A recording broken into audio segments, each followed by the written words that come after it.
They told you life has no meaning, and they called Nietzsche the prophet of that emptiness. But what if they misunderstood him? What if he wasn't tearing down meaning, but daring you to create your own?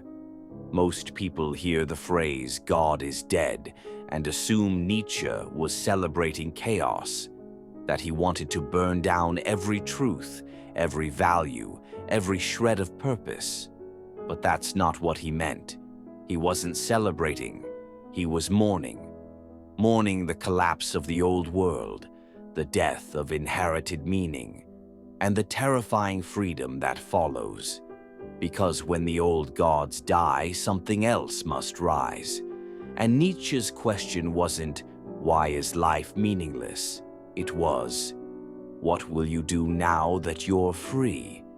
But freedom sounds romantic, until you realize it comes with a price. When you no longer believe in the stories you were told, when tradition fails you, when no one is watching. What guides you? That's the abyss Nietzsche spoke of. The place you fall into when you let go of imposed values, but haven't built your own. It's not hell, it's worse. It's the silence after the collapse. And most people, when they look into that silence, they run. Back to religion, back to routine, back to numbness. But Nietzsche whispered something different.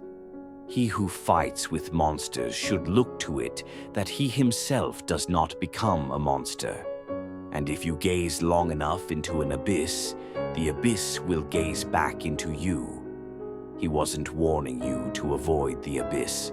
He was daring you to survive it. But how do you survive the abyss without becoming lost in it?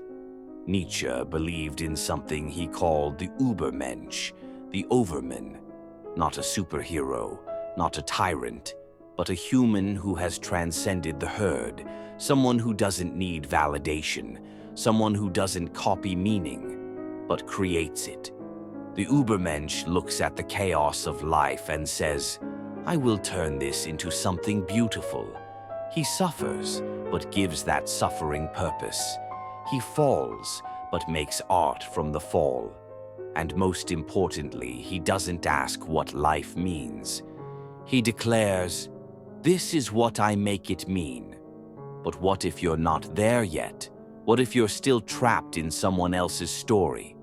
Nietzsche said there are two kinds of morality: slave morality, which follows, and master morality, which creates.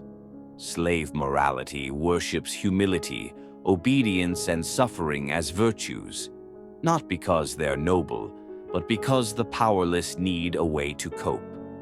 Master morality, on the other hand, isn't cruel. It's authentic. It values strength, honesty, courage, and the will to create. Not out of ego, but out of integrity. Nietzsche wasn't telling you to dominate others. He was telling you, stop living by borrowed values. Forge your own. But forging your own values is a lonely road, so why walk it at all? Because the alternative is death. Not physical death, but spiritual decay. The decay of living a life that was never yours, of playing roles, of hiding behind masks. Nietzsche's entire philosophy was a mirror, one that asked, can you look into your own soul and not look away? If you can, you're already on the path of those who don't just exist, but become. And maybe that's the only meaning that ever truly mattered.